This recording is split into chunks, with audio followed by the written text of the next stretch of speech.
Nick, who do you like and by how many points? Bakhtiari hurt. Packers haven't had a bad game in a while. Bears by 4. Bears getting in the playoffs. Woo! Loser of Cardinals, Rams. You're out of here. Bears win. Wow. Packers don't get the 1 seed. Nick, you may be right, and I don't think I'm brave enough to go out on that branch, but I think you're right. But, Jenna, I have to believe in Aaron Rodgers. I have to believe in Devontae Adams, so I'm going to go with Packers by 6, but I think Nick may be right. Okay. All right, be the tiebreaker. There's a difference between a pick, an analysis, and a wish.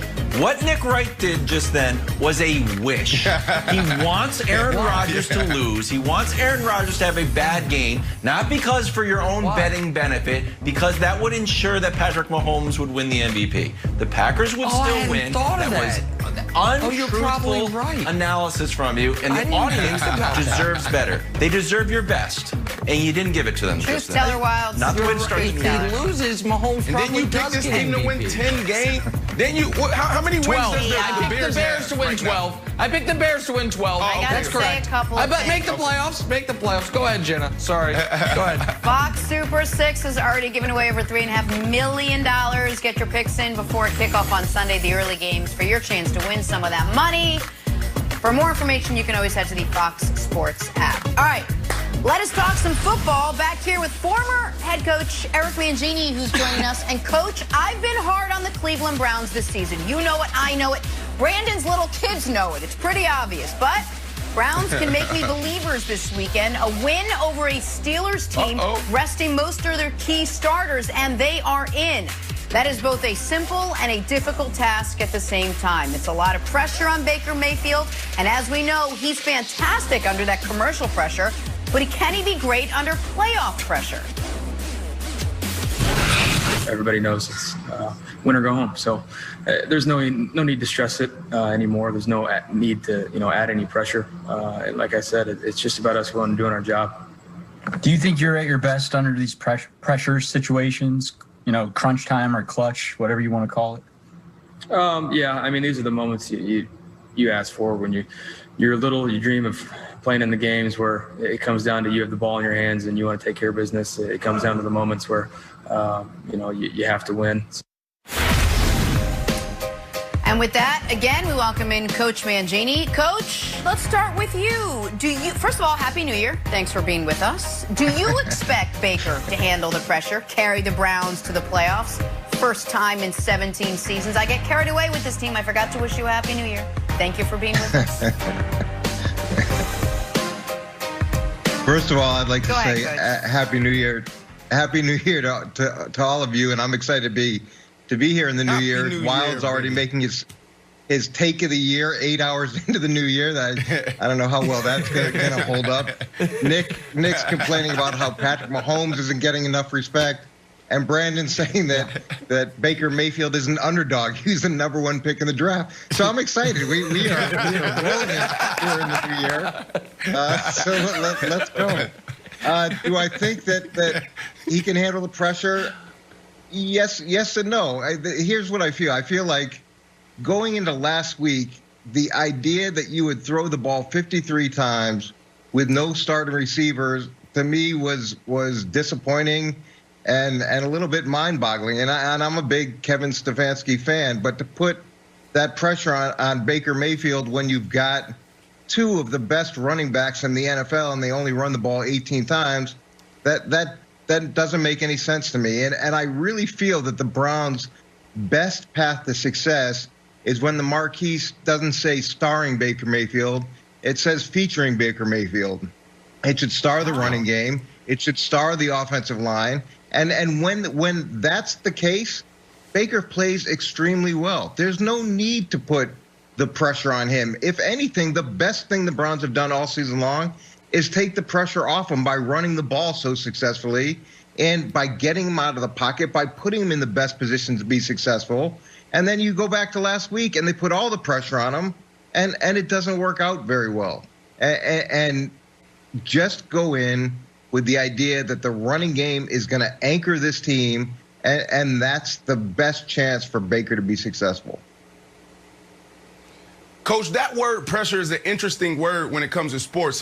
Some people ignore it. Some people act like, they don't deal with it. But I think we all deal with pressure. And you can either fold or you can thrive through it, right? So when you look at this word pressure in Baker Mayfield, I think he's one of those players that really do a good job when his back is against the wall. He has that makeup. He has that psyche. You know those players, Coach, that when, the game is on the line, the ball has to come their way or the ball is coming their way, they got to make a tackle. They just crumble. They can't handle it. But you also have those players, Coach, that came to you, and I've probably been one of these players like, Coach, throw me the ball right now. It's 4th down. The game is on the line. I don't care if they're double teaming me, triple teaming me, just throw it up. You probably have to be like, Brandon, please sit down. Let me call my play.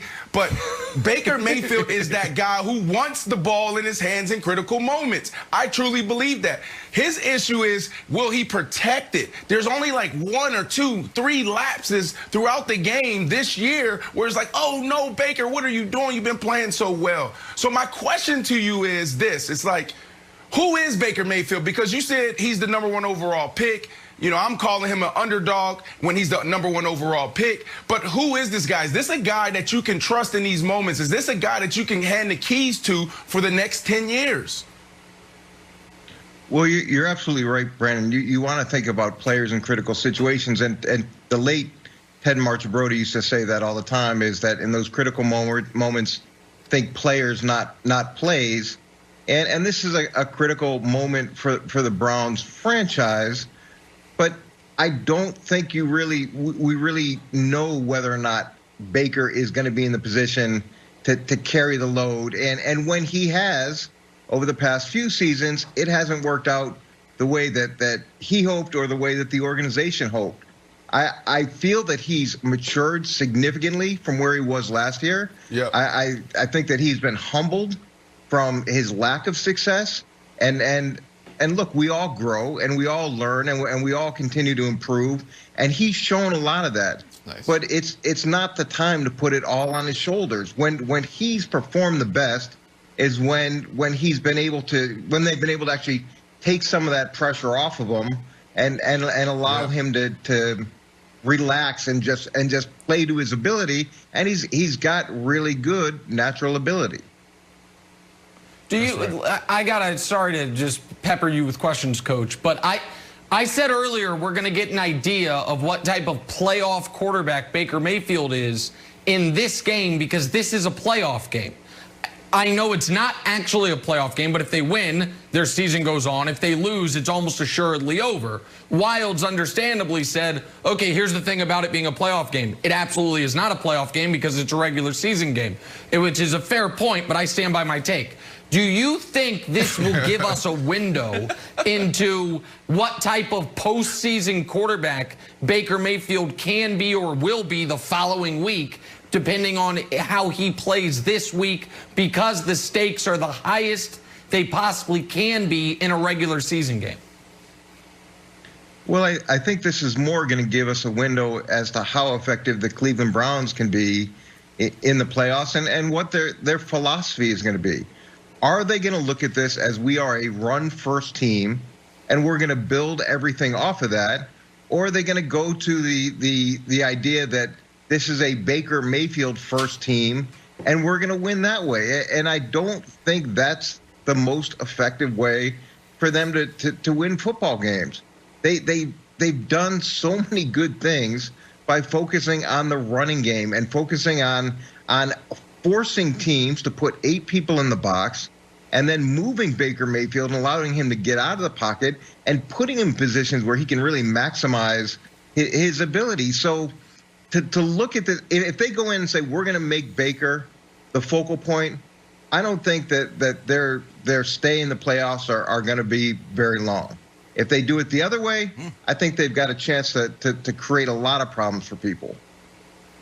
Okay. Yeah. Spoiler alert, everybody. I rarely do this, but I'm going to put my journalism hat on and get our next edition of the Future Things First newspaper, Future's favorite newspaper, where we predict the future. Here it is.